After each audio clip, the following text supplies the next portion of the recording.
Hello, Garland Nixon here. And, Israel and the Biden administration have been selling a lot of wolf tickets, as they say on the street lately. But I believe that the military situation is much more precarious than they would have us believe. Let's talk.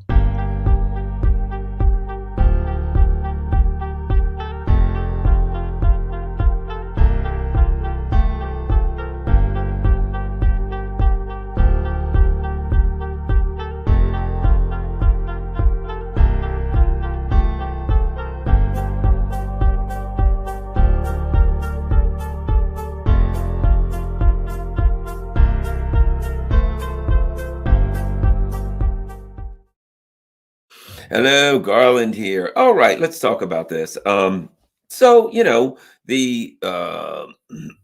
unfortunate event, shall we say, happened in Israel. Let me get my act right here. And since then, Israel's been, as they say, selling a lot of wolf tickets. We're going to go in. We're gonna kick butt. We're going to take names. We're going to get our revenge. We're going to do all kinds of stuff to Hamas. And so far, they've done a lot of stuff, but for the most part, it's been to the civilian population. It has been bombing open areas. And let's face it, does it show a lot of military prowess if you fly over a city that has no air defense and drop bombs on that city? Nope, it's something that anyone with a plane could do. It wouldn't be hard. If you got planes, you can fly over, fire missiles and hit spots, fire artillery, whatever. So what they've been doing so far is basically what the history of the Israeli conflict has been. Israeli-Palestine conflict. Israel sits off for the most part at a safe distance and lobs high explosive into, if we're honest, the civilian area, and there are a significant number of civilian casualties. Okay, that is what we've had thus far, but there is a potential here, and let's kind of look at the potential. When you make decisions, when I make decisions, I like to think about what is the worst possible scenario. Man, this other screen is just screwing me. There we go. I like to think about what is the worst possible scenario. If you're going to go in and do something, if you're going to take an action, what is the worst possible outcome, and are you ready to live with that? So let's talk about potential outcomes. Let's say, for the sake of argument, Israel does what they say they're going to do. I have a feeling they may not, but they've talked themselves into this. We're going to go in on the ground, and that's going to be that. Okay. If they go in on the ground, and I don't have to really get into this per se, because so many people far more knowledgeable about military conflicts than I have described it, but let's face it, excuse me, you don't have to be a genius to figure this one out. You don't have to be Scott Ritter to understand. All you have to do is have been in a city before. Any city will do. If you're going to go in a city and you got people waiting with guns to kill you, yeah, they're going to have a lot of success. And they know the city far better than you. They're going to have success. Simple as that. You're going to go in, but the price is going to be high. I mean, look, it's not like this is breaking news here. It's not like, I'm giving you some a complicated formula, complicated mathematical formula. They got to jump on you. They're lying in wait in the dark, and you're going in, and they're going to wait. And what are they going to do? Are they going to fire as soon as they see you? No, they're not. They're going to let you come in. Come on in. You're going to come in. What they need? They need a target-rich environment. That's what they need. So they're going to wait until they have a target-rich environment. They ain't going to fire. They ain't going to shoot. They ain't going to do nothing. They're just going to sit there, and you're going to keep sending soldiers in. Hey, look, guys. Looks like the coast is clear. Hey, look. Looks like we can fill this whole neighborhood. Everybody come in. Let's start setting up a command post. Hey, Joe, you go over here. You go over there. Let's set things up. Looks like it's clear. I think this neighborhood, it's an abandoned neighborhood. Looks like it's not going to be so bad after all. That's what you're going to do. And you're going to go into this abandoned neighborhood, and you're going to set up a command post, and people are going to take cover, and all kind of things are going to happen. And the coast is going to seem clear. And at some point, it ain't going to be clear no more. At some point, you guys know as well as I do, some things are going to go real bad. And when they do, the loss of life will be extensive. And then what are you going to do? Are you going to send artillery in on top of your own troops who are you know, trapped, caught in a crossfire, surrounded? Are you going to send in missiles to bomb them out because you kill your own people? If you send in artillery, you're going to kill most of your people. If you don't send in artillery, they're going to kill most of your people. To go in there, does anybody here think that Hamas didn't see this coming? That they could plan all of these things, and somewhere in the back of the plan, there wouldn't be a post-op plan for what's going to happen after they did this? That they wouldn't be like, okay, we're going to do this. Surely Israel won't respond. They have planned this operation out, and I will guarantee you that the plan include Israel's response. And don't go into the spider's lair. But if you go into the spider's lair, and they're talking themselves into the spider's lair, they're like, we're going to go in. We're going to go in.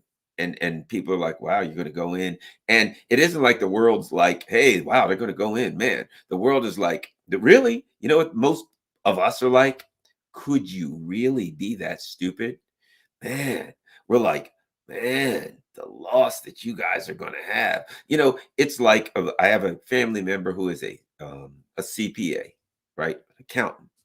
And they always say one thing: don't throw good money for bad. You know what I mean? You make an investment and that investment is losing money. Cut the investment early. Don't put more in it, lose more. Put more in it, lose more. Put more. And before you realize that you've lost it all, you see it's a bad move. You're like, yeah, we're not throwing good money for bad. We're cutting this off early. So what happens with Israel? Let's be honest about it. 2006, they went head to head with Hezbollah. They had them outnumbered 10-1. Things ain't work out well for them. You know, we could go time after time when Israel went toe to toe with someone, the IDF, on the ground. I'm not saying they're not a good army or they're a bad army. All I'm saying is this: their record ain't good of going toe to toe with people. It's just not. It's not like they've gone and dominated people toe to toe. They usually don't fare well. And if you're going in a city that's 100 square miles, it's loaded with rubble, it's a kill box, and you're putting your people in a kill box.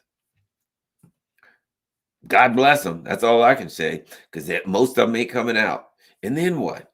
And then what? You're going to tell the world we're going to go in and get revenge against Hamas, a bunch of guys who all they got is small arms. They don't have a military. They don't have really much of anything. They're just angry fighters, and they feel like they're defending their homeland. You can argue with me whatever you want about whether they are or aren't. They're good guys or bad. That's irrelevant.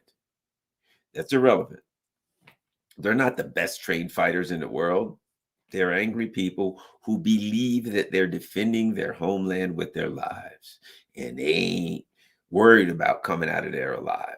They're off there going to glory. They're going to fight. And if they go to glory, all the better. Is that the fight that you want to go into a city that's been turned to rubble? A lot of those people, you're fighting Hamas fighters. Where's their families? Blown to bits. Where's their kids? Where's their wives? Where's their brothers? Where are their cousins? Blown to bits by this barrage of missiles. They ain't going to be happy. They're not going to be happy. And they're going to want some revenge. And if Israel goes wandering into that rubble, if they send their soldiers in there, Hamas will get their revenge. Now, let's go further. Again, we're going worst case scenario.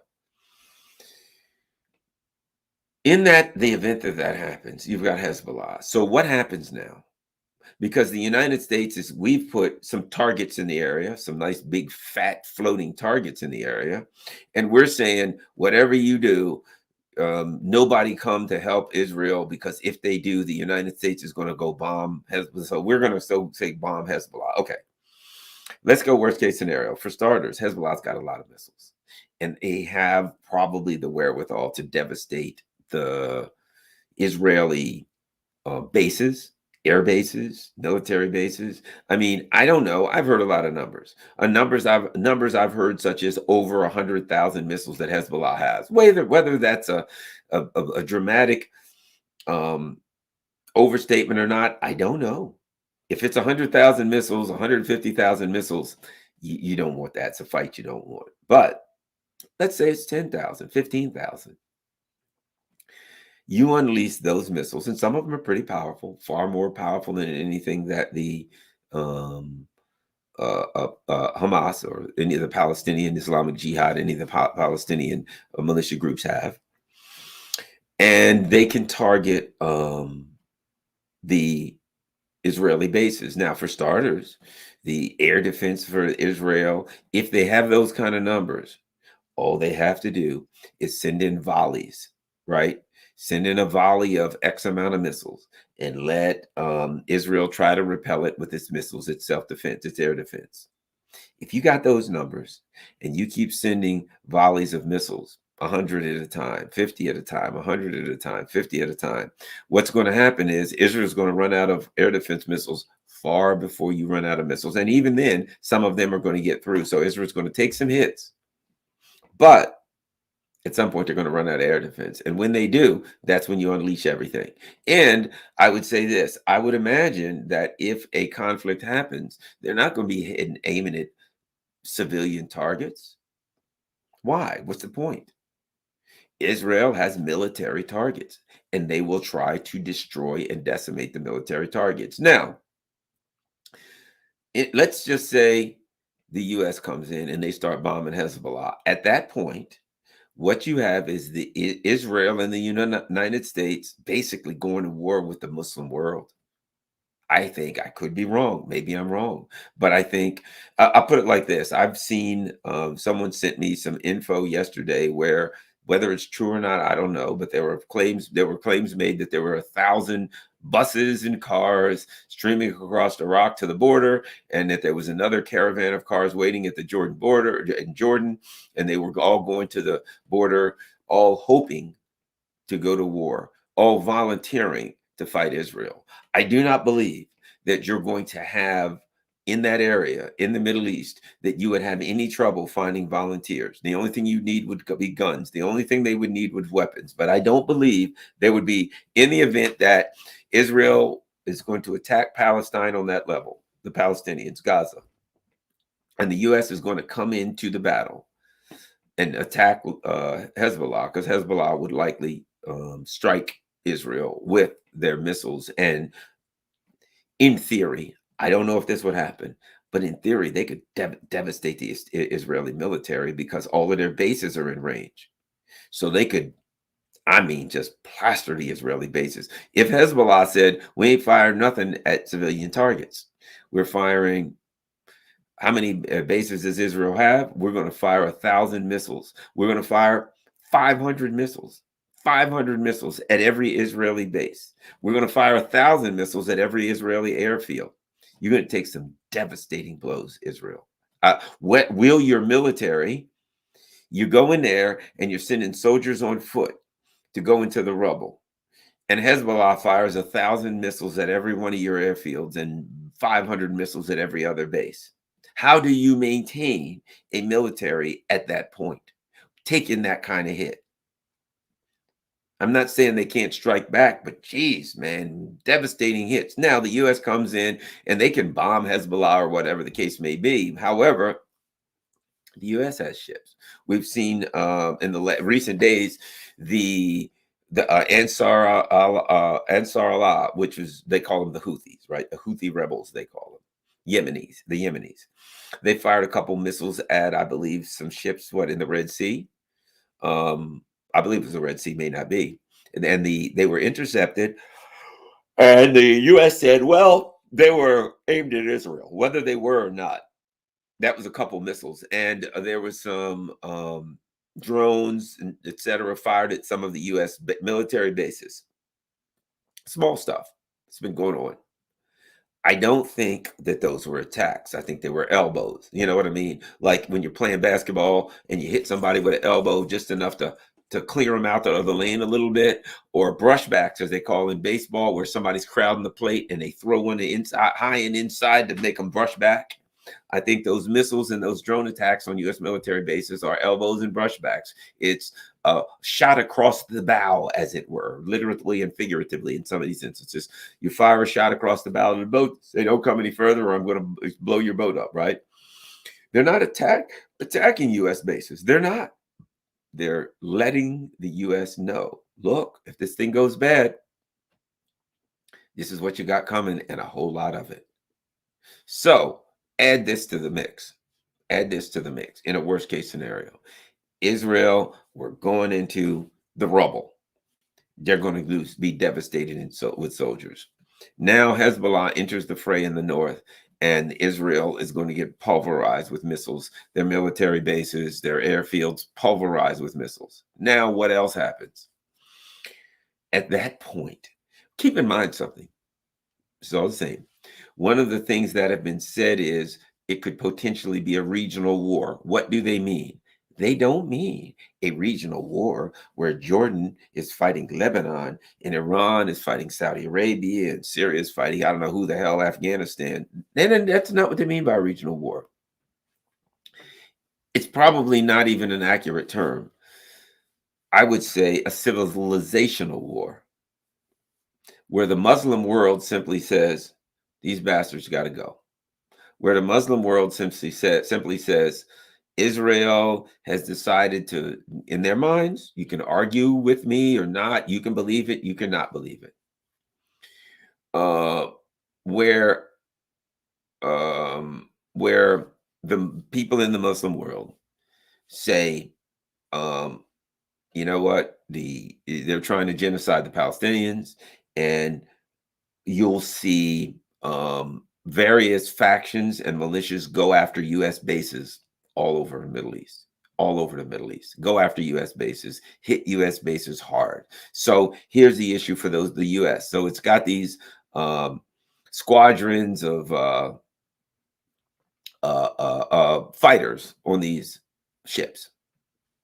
Do the squadrons go attack Hezbollah? Or if U.S. bases are getting attacked all over the place, do they go try to bomb the attackers of the U.S. bases and defend the bases? Do they defend Israel?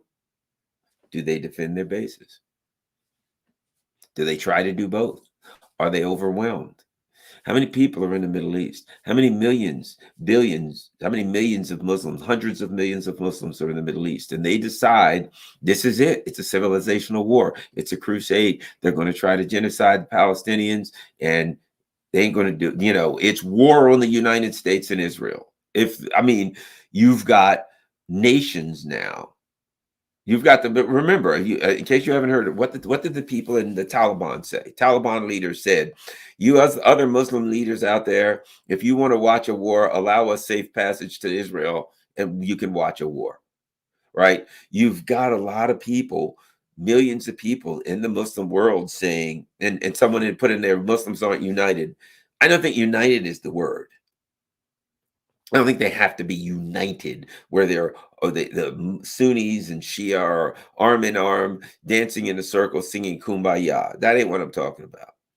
I think there's a lot of people may be familiar with this adage from the Muslim world. Me against my brother, me and my brother against my cousin, me and my brother and my cousin against you. You ain't from around here. And you got to go.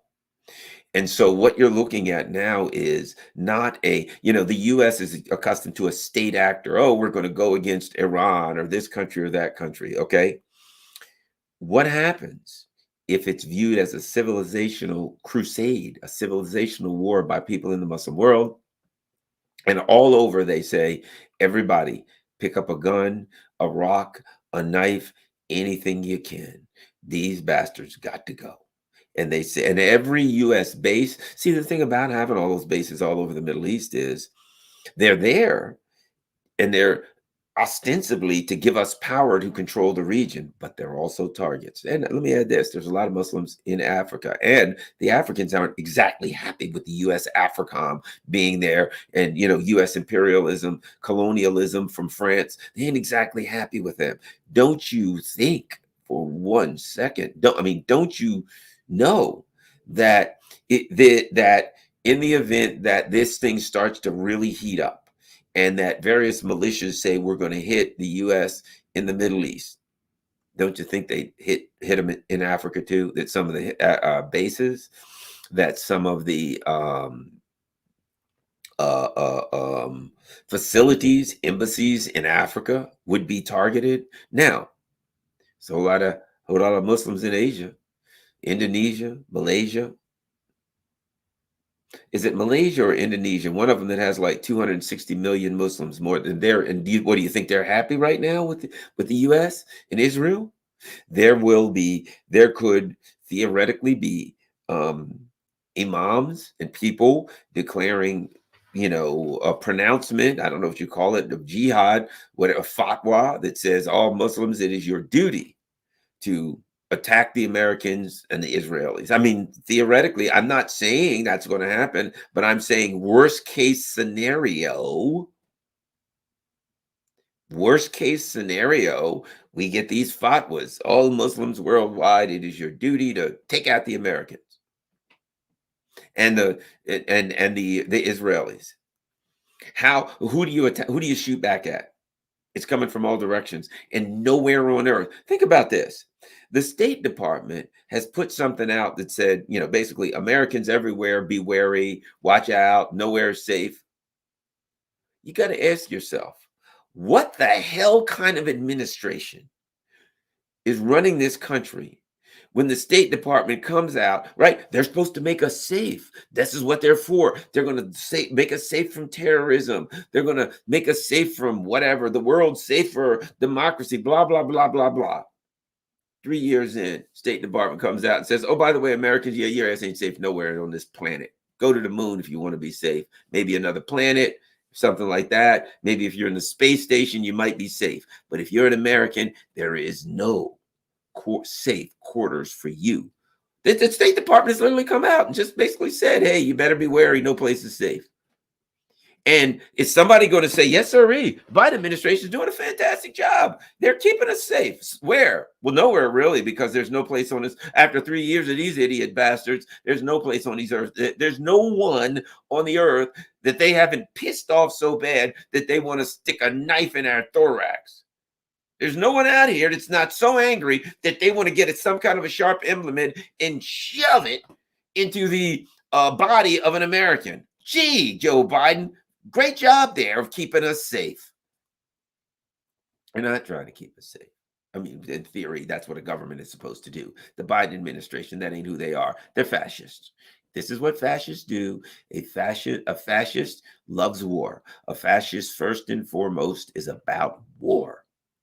Right? Idealizes war. Did anyone listen to Joe Biden's speech the other day? He is the war president. He's about war. We need more money from war. Screw the American people. Not interested in them. Not interested in their needs. Can't stand them. We need another 100 billion. Why? For war. And does anybody think that it ain't another 100 billion after that? War. What do we need 100 billion for? Well, let's see. What wars we got going on? We need money for Ukraine. It got a war there. Israel at war there. North Korea, sure. Taiwan, what the hell? We don't have a war there, but we're working on it. I can't imagine that people would vote for this guy, but there's people that would. Oh my God, we got to vote for Biden because Trump might destroy the economy and start World War III. Gee, we wouldn't want that. Good thing we got Biden to keep us safe.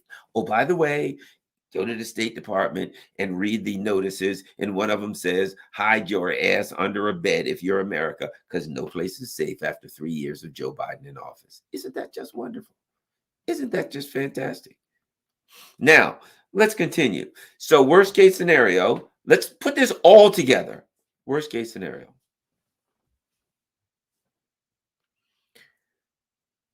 Israelis go in. Hezbollah's firing missiles like all bloody hell, and U.S. Israeli military bases, military installations are taking incoming fire like there's no tomorrow. Israel, well, they're going to send their ground troops into a rubble-filled city. I think we understand how that works out.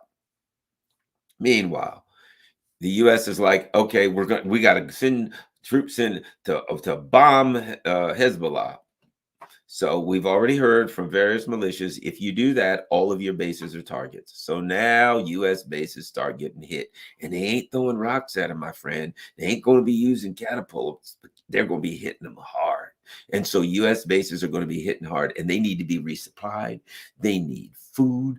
They need more ammunition. They need water. They need all kinds of supplies, especially if the heat's coming in at them. It's going to be hard to resupply these bases. So now your bases are all over the Middle East. And then you got to ask yourself, not only that, you got to resupply them with ammunition with Ukraine going on. And you've used up a lot of your ammunition. And you can't resupply it as fast as it's going out. And you got to get it to these bases all over the place. Some of them are going to get overrun. I will guarantee you this, some of the smaller bases out on the edge are going to get overrun. And you know what that means? That means nobody comes out alive. That means you're going to have bases in America. American bases in the Middle East where nobody comes out of those alive. That's worst case scenario, but it is a very real possibility. If the local militias, etc., decide, okay, we're going to hit the U.S. everywhere they are. Because in the same way that what they call the axis of resistance, that the resistance forces were able to come up with a devastating plan, a brilliant military plan to knock the living frog shit out of the Israeli military. Don't you think they're anticipating a ground invasion? And don't you think they're anticipating the response by the United States? And they're preparing for it. And it's not, I don't think it would just be, okay, just random militias are going to attack a base every now and then. I don't think so. I think it would be very well planned out. These are the bases the furthest from U.S. military ships. We're going to hit them. And we got some missiles. We know where the ships are. There will be a lot of missiles fired at bases, at ships. There will be ships that get hit by missiles and damaged, possibly even sunk. So what they're going to do, I think, is say, okay, U.S., you're going to go on the offensive and bomb Hezbollah in northern Lebanon, maybe northern Israel if they're there. Meanwhile, they're going to be like, but it's like if somebody starts shooting at you, what's the first thing you want to do? Start shooting back as quick as possible. You want to fire some rounds back. You don't want them to have open shots. You want to make them stick their heads down and stop shooting. And the only way to do that is to immediately, it's counterintuitive, but you want to fire back in a hurry. Get some fire back on those that are firing at you. Make them stick their heads down. Make them stop shooting, right? In the same way, if somebody attacks you, right? Somebody attacks you. What do you want to do? You want to go on the offense. You want to start throwing some blows and you want them to keep coming. You don't want to be like, I'm going to give you an open hand and then I'm going to wait and see what happens. No, man, that has to be followed up with a combination, and combinations that you have practiced: an open hand, an elbow, a knee, boom, boom, boom, boom, boom, boom, boom, and keep going with it. You don't boom, boom, boom, stop and let's see what's happening, right? No. You're throwing elbows until they're on the ground, and then you're stomping and you're hitting and you're kicking. You're making this person, you're going on the offense and you're not stopping until they can't present a danger to you anymore, right? That's what you do. The best defense is a good offense.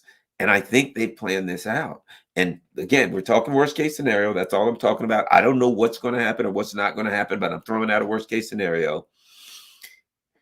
They know Hezbollah starts hitting the bases with missiles. U.S. ships take off to bomb Hezbollah. At that point, I would imagine there'd be some timing there where they say Hezbollah's firing missiles. At the same time, we're going to slam all these bases. Here. We hit bases here. And you pick specific bases for specific reasons. And you say they're taking off to bomb Hezbollah. Now their bases are going to be hit. Are they now going to veer off and go protect their own soldiers? Now you got planes coming in. They're going to attack Hezbollah, and then they find out that their bases are getting plastered all over the place. Now, are those planes going to now veer off and go protect them, their bases, or let their bases get slammed, or are they going to continue with their mission to Hezbollah? You put them in a quandary. You make them make a decision.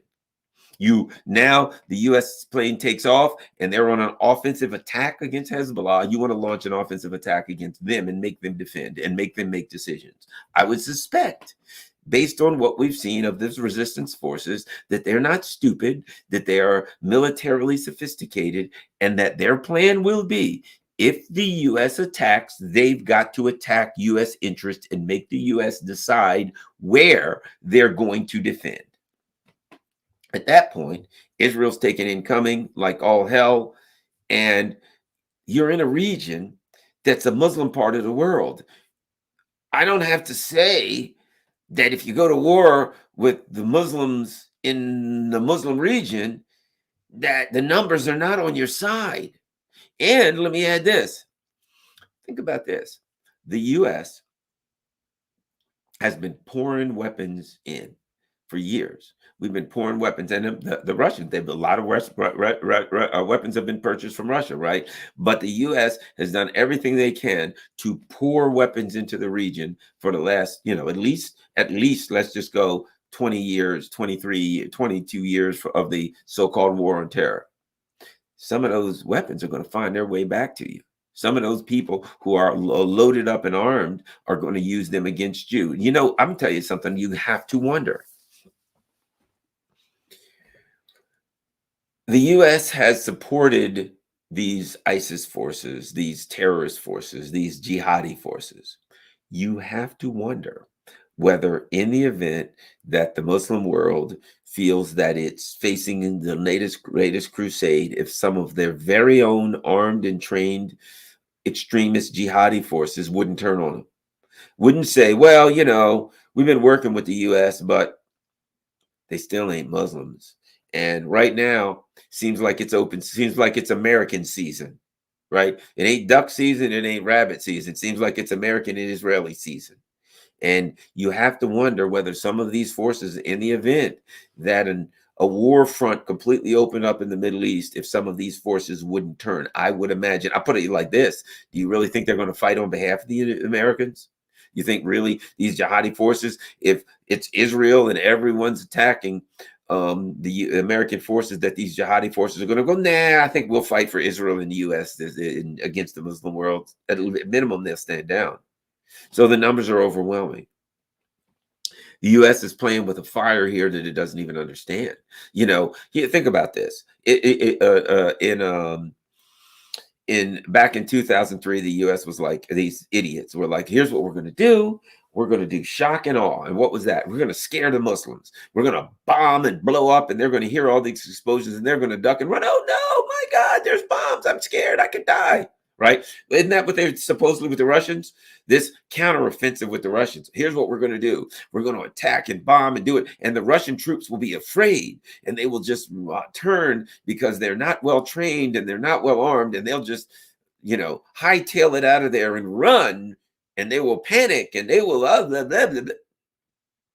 No, actually, you're just an idiot, and you've come up with a plan that it would be nice if that were true, but it ain't. So you're an ideologue, idiot, neocon. So you pretend as though it's true. Yes, they're going to welcome it with flowers. Oh, it's going to be well. Yeah, but the Russians didn't cooperate, did they? And things are going to hell right now in Ukraine for the U.S. and its troops of a dubious ideology, right? That are goose stepping and Sieg Heiling all over Kiev. Well, things ain't going well for them right now. And the idea that the Russians were going to, fold up like a folding chair and hightail it out of there ain't working so well. It was a good plan, but it wasn't a realistic plan.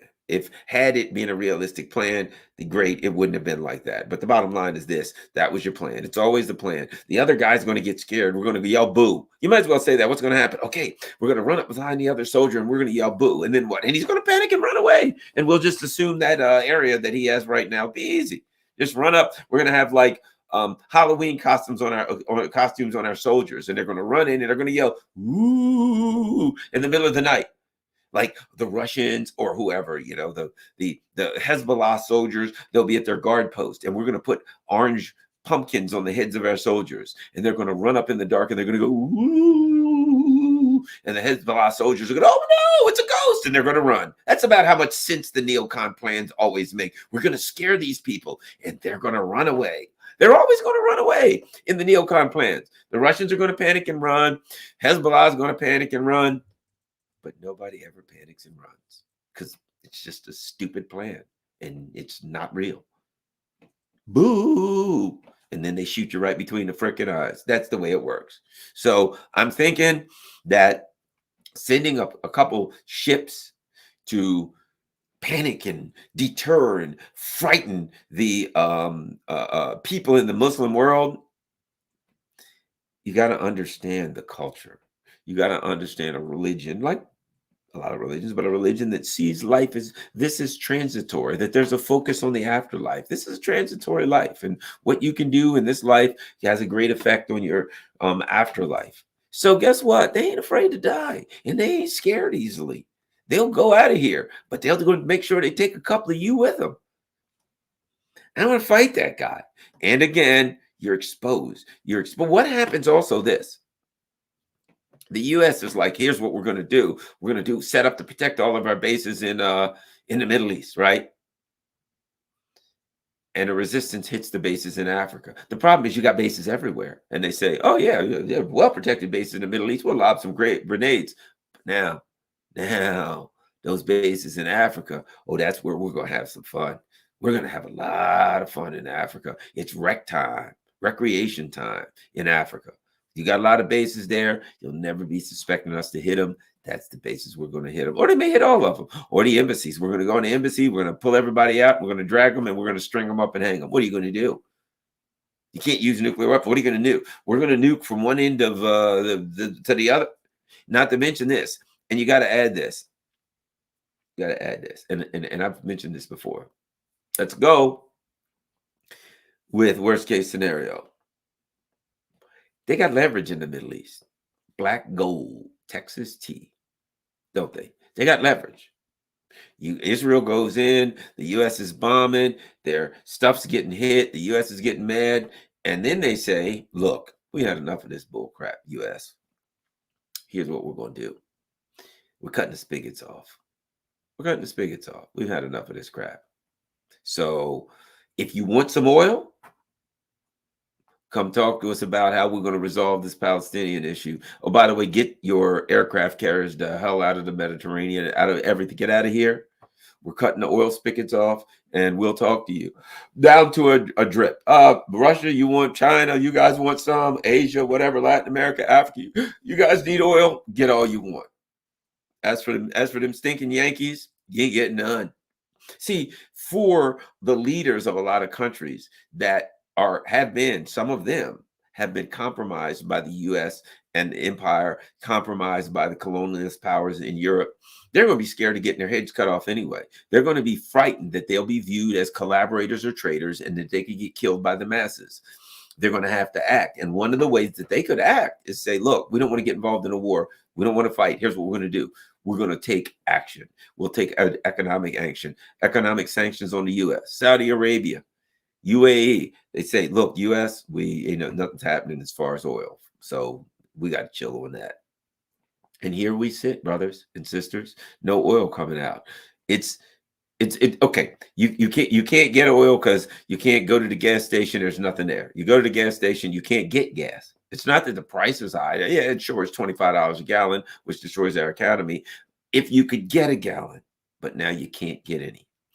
And you have oil futures. Don't forget, we got this magical, a financialized economy with derivatives, which is nothing but insurance, right? It's a credit default swap, insurance. I make an investment and I go to this company and I say to this company, hey, company, if I lose money, I want you to make myself whole. I want insurance for that investment. I've taken out an investment. I've invested $100 million. I want an insurance so that if that investment goes bad, that you'll make me whole. And this insurance company says, sure, I'm going to charge you whatever, 3 million. Okay. And all these and insurance companies just got money coming in, coming in, coming in. But think about oil futures, energy futures. You're betting you're on the future of oil. You're making investment on oil futures, what oil's going to be, oil that's going to be coming in. And they shut the taps off and there's no oil coming in. And what are these speculators going to then do?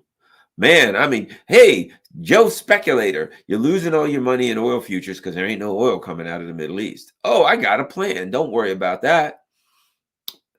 Derivatives, credit default swaps. I bought an insurance plan. Well, but you're going to lose 200 million. Don't worry about it.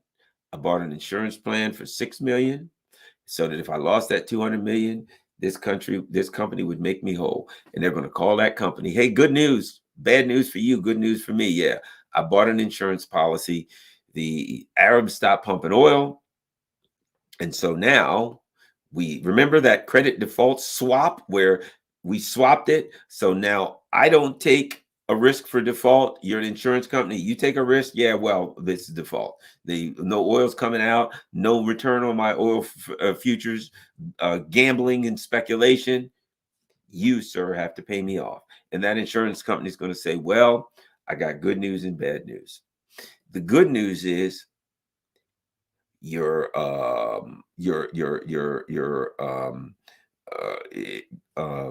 derivatives payment was received, everything's current, you got a good plan, so we are required to pay you off your 200 million since you lost it, since they shut down the oil, right? Yeah, that's the good news. The bad news is get in line. Everybody lost it. We got $11 trillion in gambling that we have to pay off because everybody lost their investment in oil futures. And we have $11 trillion in insurance and credit default swaps that we've issued. Well, how much money you got? About 300 billion. So we got 300 billion we can pay out. We owe 11 trillion. The derivatives market. You want to see a mushroom cloud? Go to Wall Street. The derivative market with tens of trillions of dollars is toast. And what do you think is going to happen to the rest of the market if that happens? And all the derivatives, all these insurance companies, these companies that were issuing insurance, et cetera. And what's going to happen to those companies, those speculation companies, those investment companies that can't now, they lost everything. People got their money in there, the bond market, it all crashes. So I'm saying that not only could the U.S. find itself in a situation where all of its bases, all throughout Africa, all throughout the Middle East, that a significant number of its bases are taking on fire. It could find itself in an economic situation where all of the sanctions that we've done in history added up together isn't even a percentage of what the Arab leaders do to us by shutting off the oil spigot. And if they shut off the oil spigot, what are we going to do? How are we going to fight a war? What are we going to do? The people at home will go nuts. The economy crashes and we're over there like, yeah, don't worry about that. Back home, the economy's crashing. The people are in the street and running in all different directions. Looks like World War Z or Dawn of the Dead or something. But that's okay. We're over here. We got Israel's covered. Meanwhile, there's missiles coming from every direction. There's fighters coming from every direction. They have set this thing up, man. Was just going on a worst case scenario. The Biden administration has created a potential for one of the most disastrous military outcomes that the U.S. empire could ever imagine. Let me add a couple of other factors in this. If the U.S. decides, oh yeah, we're going to bomb the crap out of Syria because Syria's, they're part of the Axis of Resistance. Okay. We got some small bases in Syria. They could easily be destroyed. But let me add this. Russia has a naval base and an Air Force base in Syria. So what happened? When the United States, some people might not know this, when the United States sent these two aircraft carrier groups and all of these ships to the Middle East, Russia made an announcement. We're going to be flying MiG-31s. They're giant planes, huge planes, they carry missiles, what have you. MiG-31 is a very, very big plane with huge radar, etc. Right? So they said we're going to be flying MiG-31s over the Black Sea, just patrolling regularly.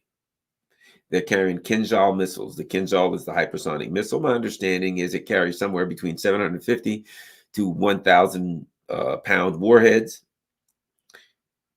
and it carries them at 9 times the speed of sound, which means, and might I add, it has like a 1,700 mile range, 1,700 kilometer range, 1,000 miles. So my point being this, the U.S. brings these aircraft carrier groups in the vicinity of Russia's, of the area, and Russia's like, we got a couple bases there. Don't get froggy. So now Russia starts flying these MiG-31s with the Kinzhals. I don't know how much you followed the Ukraine conflict, but one of the interesting things about the Ukraine conflict was what we found out about hypersonic missiles and U.S. technology. The infamous Patriot missile batteries, which we were told they were outstanding air defense. U.S. stuck a couple of them out, turned them on. The Russians saw the radar signature, and they didn't last an hour. They didn't last an hour. Those in comes a couple of Kinjal missiles, and there was, I don't know who saw this. I saw the videos. I saw it numerous times, and it was pretty much authenticated from Kiev. The Patriot missile battery had like 30 missiles, and it fired them off in like, I don't know, a minute, right? And when you saw the video, you see the Patriot missile, and you see these missiles just take it off, one after the other, 30, you could count them, right? And what happened is the Patriot missile battery sees these incoming missiles, and it tries to target them, and it tries to, what the computer does, right? It sees the missile, uses mathematical calculations to determine where the missile is going to be at a given time, and it fires interceptors to be there at that time. The problem is it doesn't work against hypersonic missiles for a number of reasons, not the least of which being they're going too damn fast. And number two, they do like really crazy jerking changes of directions at the the terminal phase when they're about to strike their target. So even if you computer decides where it's going to be and it comes up with a firing solution, fires an interceptor missile, you decided where it's going to be, it ain't going to be there. Number one, it's moving 9 times the speed of sound, and number two, it's doing violent moves, and it ain't going to work. And you see the Patriot missile batteries there, and you see it fire 30 missiles, and you see a couple of cracks look like strikes of lightning where these two Kinjal missile comes in. And where that Patriot missile once was, there's a crater. 2 craters, in fact. That's it, taken out. There's no defense against Kinjals. There's no defense against, they have the Avant-Garde, they have the Kinjal, they have a number of missiles that are hypersonic, and the U.S. has no air defense against those. Whatever it gets fired at, if the missile doesn't fail on its own, it's going to strike its target. So the Russians then said, we're going to be flying Kinjals over the Black Sea within range of those ships. So the U.S. brings the ships in and says, all right, Hamas, don't get froggy because we got a couple of aircraft carrier groups in here and we'll come bomb the crap out of you. And the Russians look at them and say, all right, aircraft carrier groups, we got a lot of Russian soldiers hanging out in Syria. Don't get froggy because we got Kinjal missiles and you won't be able to fire those aircraft carriers if they're ripped to shreds by a missile hitting them at 9,000, at 9 times the speed of sound, right? So we've got some brinksmanship going on in there where the U.S. is saber rattling at the Muslim community, and the Russians are saber rattling at the U.S. saying, hey, we got some soldiers in there too. Don't get stupid here. It's so the thing could go really bad, but the U.S. I put it like this. It's not like we're going in there and we're invulnerable. It's not like we're going in there saying, don't do anything, Hezbollah will punish you. Because we are vulnerable, because we have bases all over the Middle East. Those bases all over the Middle East were intended to be powerful and to allow us to utilize them. And we've got them all over Africa too. They're meant to be make us powerful, but they make us vulnerable because everyone is a target. And you got to make a decision. What are you going to do with those ships? Then we've got other ships. What happens? Right? And, if that, and God forbid the US decides, well, we're going to attack Iran. You don't want to do that. Iran's got hundreds of thousands of ballistic missiles. Bottom line is, you make a wrong move, and every base in the Middle East is turned to rubble inside an hour. Every base inside an hour. Every base. This, I'm not saying it's going to happen. I would probably argue the likelihood of that. Well, I'm not going to say that. I was going to say the likelihood of that happening is low. The only reason I'll say that the likelihood of that happening may be low would be this. I can't imagine, maybe I'm wrong, that Israel's going to be dumb enough to launch that ground invasion. The problem they have is this, though, with the ground invasion. They're running their damn mouths, right? We're going to launch a ground invasion. We're going to come in and clear the place out. We're going to kill everybody who has anything to do with Hezbollah and everybody dear to them, right? So they're doing a lot of woofing. We're coming in, we're coming in, we're coming in. And Hezbollah's not saying anything. All right, well, we kind of figured you'd come in. And when you do, we'll be here. Come on in. We ain't going nowhere. We'll be here, right? So I think the idea that they'll come in, what are they going to do? You know what I mean? Go on with this thing forever. We're going to just bomb Gaza nonstop for months and months and months and months and months. And one thing, you're going to run out of bombs at some point. But again, you're this hospital bombing and some of these atrocities are infuriating the world. I saw this thing today on YouTube where there was in London, there were people in the streets.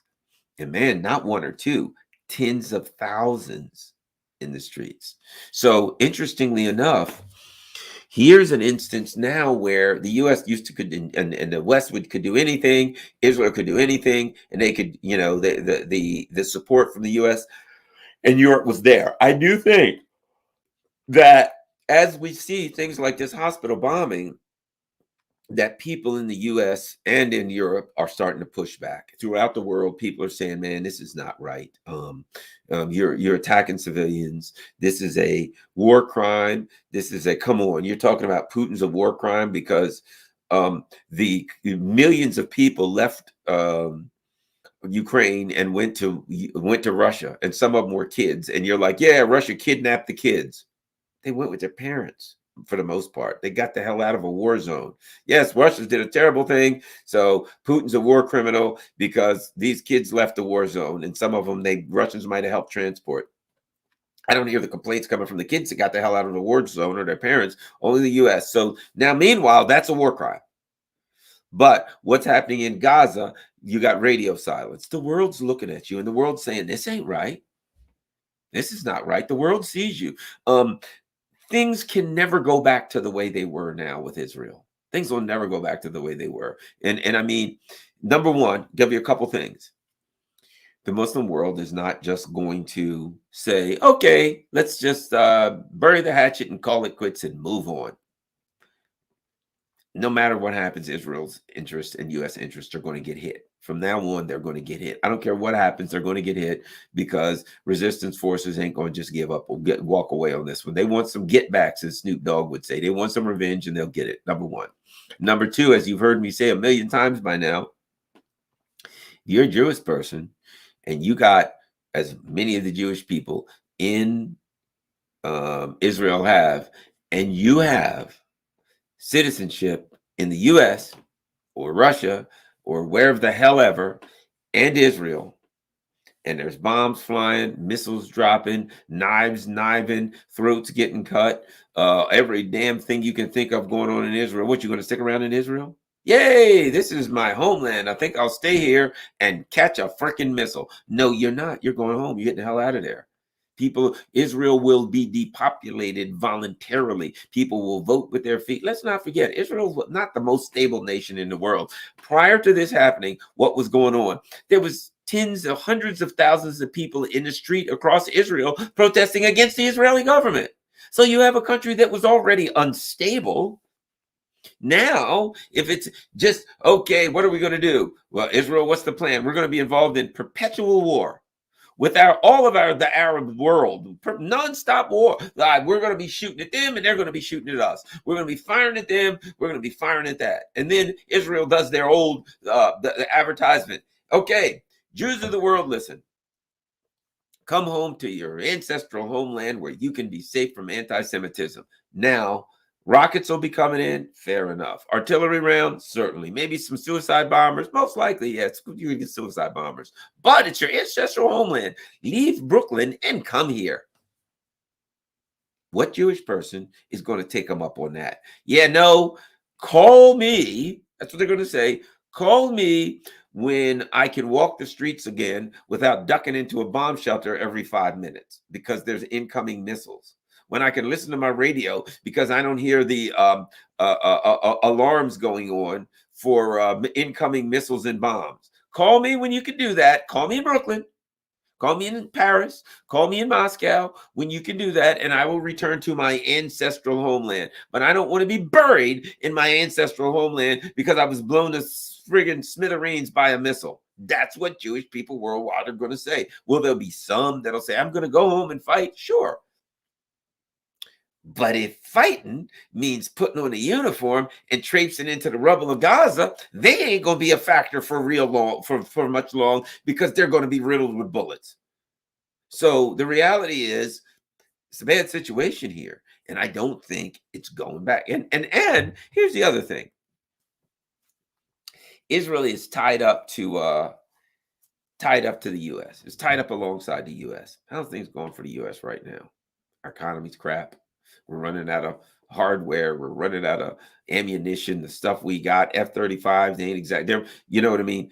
They ain't the best in the world. We'll be lucky if those things don't cut off in the air, you know? So they're tied themselves off to the U.S. And Joe Biden, it says things like, we're the U.S., the most powerful nation in history. You know what? That is, you know what that's like?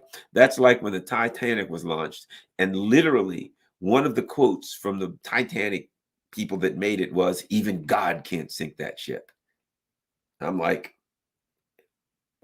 I don't know if there's a God. I don't know if there ain't a God, but I know there's icebergs. I'm not going to argue with you about your belief in God or Allah or Jehovah or whatever name you want to use, or, you know, whatever, Krishna. Not having that argument, but that's an iceberg. And it's just as good because your ass is going to be on the bottom of the Atlantic, right? When you get so arrogant, when you get so haughty, when you're like Joe Biden, we can afford 2 wars at the same time, 3 wars, 10 wars, a million wars. There's nothing. And he literally, when they interviewed him, he literally said, we are the most powerful nation in the history of the world. He's like, in the world? No, in the history of the world. That means that you're arrogant and pride goes before a fall, right? Right? A haughty spirit before destruction. I'm sure some people have heard that. And if you're like, we're so powerful, man, nobody could possibly beat us. Nobody could defeat us. Are you kidding me? Don't you know who I am? Don't you know who we are? Nobody could defeat us. That is a recipe for defeat. That's like screaming out. You really, if you think about it, you know, people talk about manifesting things, believe that you're going to get this. You know, Michael Jordan often talked about how in his mind, he would go through playing ball and going through what he was going to do and go through the moves he was going to make and winning champions, right? Thinking about what you're going to do and then doing it. Manifested it in your mind. I'm going to make $1 million and it's going to come true. You know, that kind of stuff. Whether you believe it or not, you're manifesting things.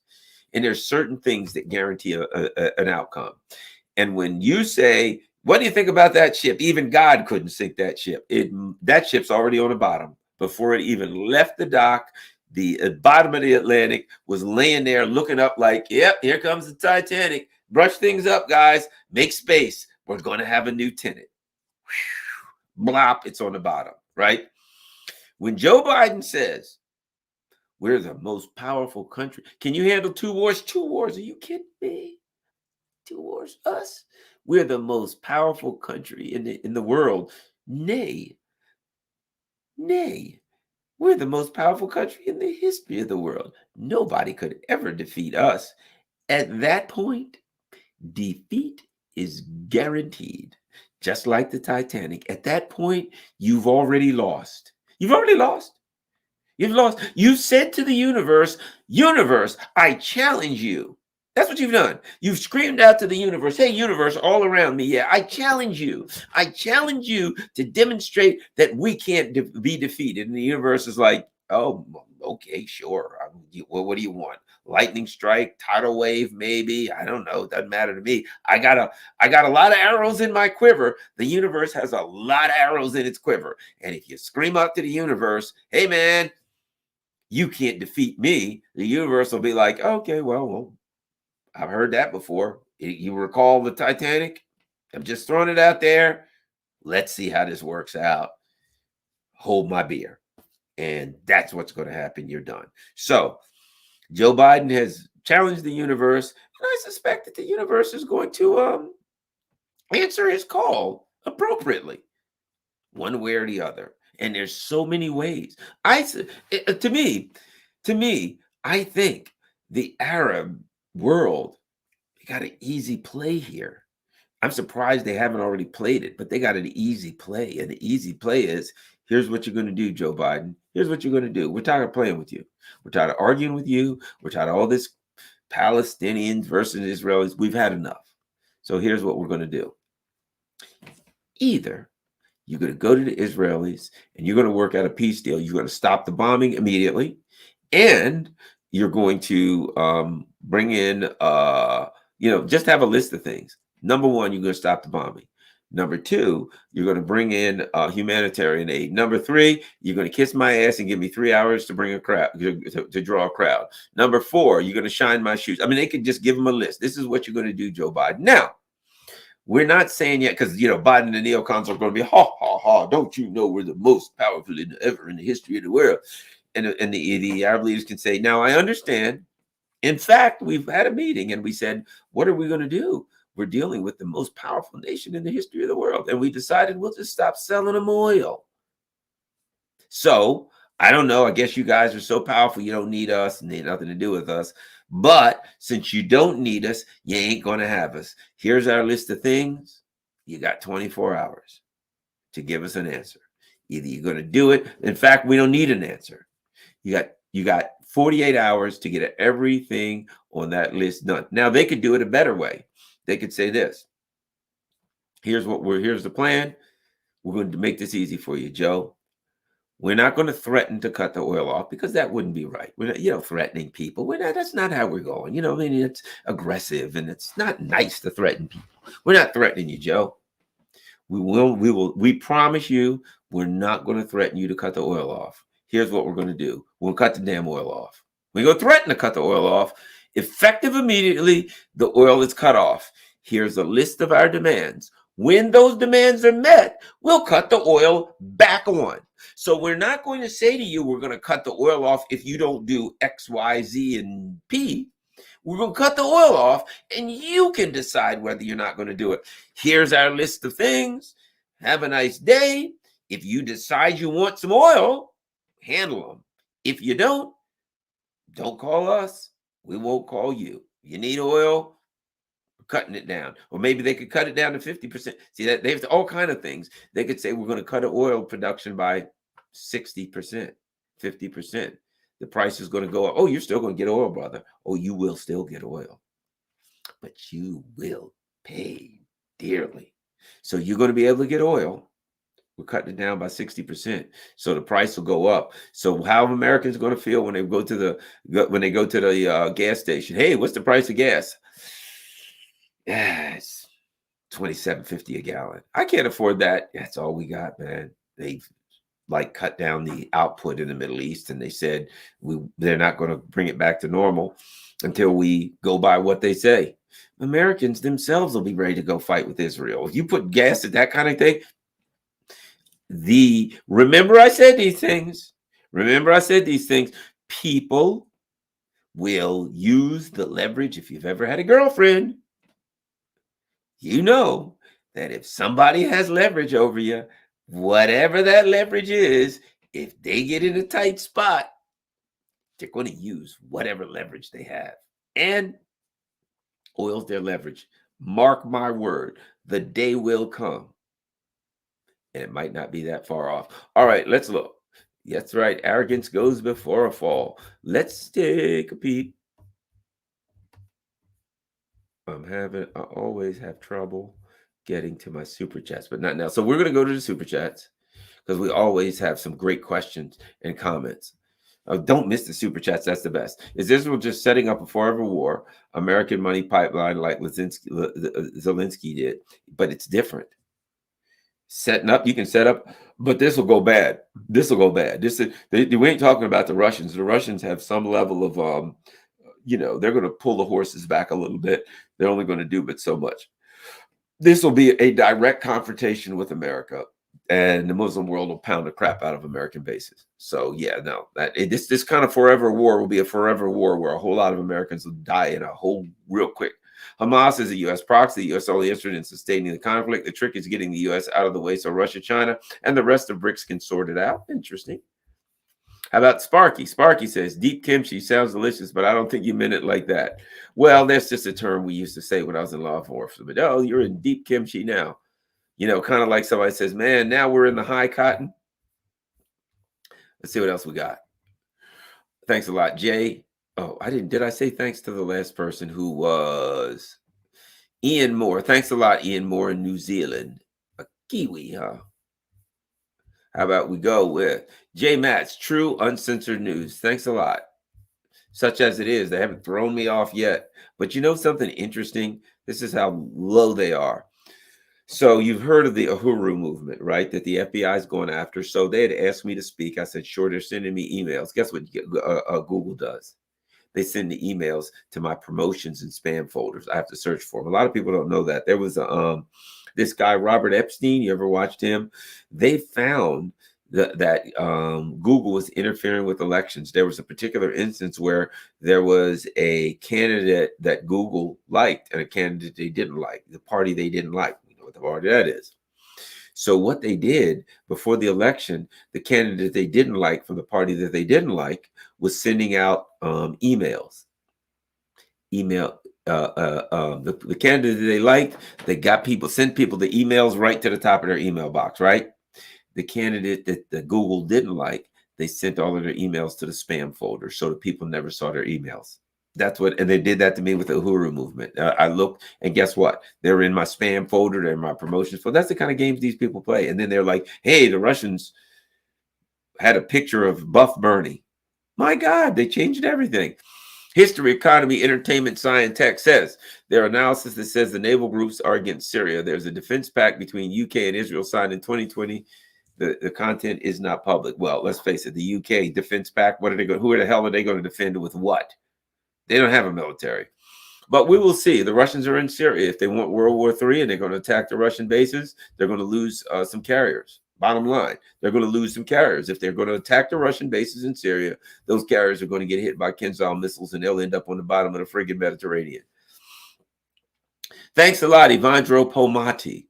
Or Pomati. I don't know. It sounds Irish, right? It sounds Italian. All right. What a cool name, Ivandro. Oh, we're going to keep going. Okay, we got more. How about this? Biden administration isn't aware of the concept of tempting fate. You are very, very right. But fate knows that, but fate doesn't know that. Chicka boom boom too says Arab nations want little America out of their region. These people were never accepted from begin with. You are correct. Chicka boom boom too. Not just chicka boom boom, but chicka boom boom too. Up top. Thanks a lot, up top. We're gonna keep going. Broom brother. Thanks a lot, Broom brother. 1,000. It looks like little Playboy things. I don't know what that is. Let's go this. Reminder, Biden is the most competent member of his administration, if that makes you feel any better. Yeah, they're a bunch of my God. Tony Blinken? Is there a human being on earth stupider than Tony Blinken? I don't think any human has ever been born. From the time where humans were knuckle-dragging cavemen, they were smarter than Tony Blinken. I'm hearing China is sending warships to the Middle East. I don't know. It's possible. Possibly to help defend Russia if they feel that Russia's being attacked. That's what I would think. All right, let's take a look at Rockfin. See what they're saying over on Rockfin. Thanks a lot, Doville Nelson on Rockfin. Someone says 2 good short clips of Rachel Corey above. We should all be in the same streets with blaze orange vest. Rachel didn't sue; she multiplied. Uh, wouldn't Israel just cowardly launch missiles from abroad if push came to shove? Still won't work for Israel, though. Exactly. Has Garland lost his mind? Certainly. WTF, Palestinians will be lying waiting. Are you serious, Garland? These poor Palestinians haven't eaten. They're drinking contaminated water while avoiding 24/7 bombs. I understand. I agree with you that the Palestinian people are suffering, but I do believe that Hamas in there have some stores and supplies in their tunnels. I believe that Hamas. I just believe this. Urban fighting, man. I do believe that if Israel goes in, it ain't gonna work out well for them. That's all I'm saying. If they go in, it ain't gonna work out well for them. So maybe I have lost my mind. I don't know. Who knows? Let me see. Anything else? Anything else over here? All right. Thanks a lot, you all. Sherry. Thanks a lot, Sherry. Oops, I missed Sherry. How's that? Yeah, there we go, Sherry. All right. Well, let me just say this. I'll end up by saying that. Thanks a lot, everybody. I'm beat. If you can, you got Patreon, you got PayPal, you got Buy Me a Coffee, which Buy Me a Coffee is always great because Buy Me a Coffee, you just go there and it says buy Garland a coffee, it's $5. And it'll say how many coffees you want to buy. And of course, Buy Me a Coffee now is just like Patreon. So you can do the monthly thing with Buy Me a Coffee just like you do with Patreon. So that's a great option. Of course, we got all the other stuff. Follow me at rockfin.com/Garland Nixon. You see what's happening to Richard Medhurst. You see what's happening to Jackson Hinkle. See what's happening to a lot of people they're tossing off, right? And I have a brother, Scott Ritter. I have him on all the time, and they don't like him. So they could toss me on at any time. They could toss me off. So please go to rockfin.com/Garland Nixon. Become a member. Doesn't cost a dime, and you can watch everything I got. And if they throw me off YouTube, boom, you'll be right there. No advertisements. And I'll add this. If you can, it's whether you can afford it, it's up to you. Rockfin does allow members. It's like $14.99 a month, or if you join up for a year, they give you a couple months free. So if you could afford to be a subscriber, they allow subscribers to help the channel, but you don't have to. You can just go be a member, no cost, and win. And if they throw me off of YouTube, bingo. You can be like, hey, where's Garland? His YouTube channel's gone. Oh, I know. I'll go to Rockfin. He's on again. All right. Thanks a lot, everybody. Have a wonderful day. Anything? Did we miss anybody? Nope. Sparky. I'm familiar with deep kimchi. Used it as a euphemism for deep crap when I was in the army. Exactly. And I was in law enforcement. That's what we said. You're in some deep kimchi now, brother. We are in deep kimchi.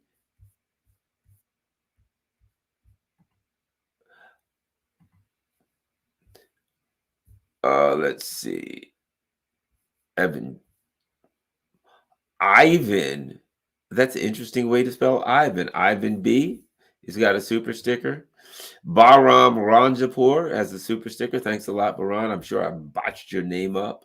And of course, old Sparkster. All right, thanks a lot, everybody. I'm kind of beat. Been a long friggin' day. Saturday is a great, wonderful day for me. Saturday always wait. So my Saturday morning is traditionally is the same. I've got a buddy of mine who I work out with, been working out for years. So we have a saying about our Saturday morning workout, and the saying is 1 hour a week. That's what we say because we do this murderous workout, this horrifying, unthinkable workout, but that 1 hour workout makes the difference for the whole week. And then, of course, I do my other workouts during the week, but that 1 hour workout on Saturday morning is not a pleasant time. I come out of there, man, feeling like, my life is a living hell. It really isn't, but it is for that 1 hour. All right. And so then, of course, I got things to do. I'm running around and doing this and that, enjoying life. So I was busy, and then finally got here about 9:30 p.m. and did my show. So thanks a lot. Let's see what everybody else is saying. The man is a genius after hilarious and so much truth, peace, and love. Oh, well, thanks a lot. It's just another schmuck. But I tell you what, I really something I really did, every now and then you do something that really stands out that you really feel good about. I really felt good about my speech at the United Nations. For anybody who hasn't watched it, it's up on my channel. Watch it. I really felt good. And when I was giving that speech, what's the word? Because somebody said, boy, you looked kind of like resolute. And you know what I thought? If you've ever watched the movie, the first Avengers movie, when they're talking to the guy that turns into the Hulk, Mark Ruffalo, and they're like, "Yeah, you got to be angry to turn to the Hulk, and what do we need you to do to get angry?" And he says, "I've got a secret." And they're like, "What is it?" He's like, "I'm always angry, right?" And I think that's my secret. I'm always angry, and I don't mean angry in a negative way. I mean angry in a passionate way, right? I'm always angry in a passionate way. I'm angry at injustice. And so when I went to I watched my speech at the UN, and I thought, man, I did come across this a little bit, maybe angry or resolute or something, but it was like, yeah, I am pissed. I'm pissed at injustice. And maybe, I don't know, people that watch this can pick it up. Thanks a lot, everybody. Don't forget, share this on your social media platform. I am not on Twitter right now. Peace. I'm out.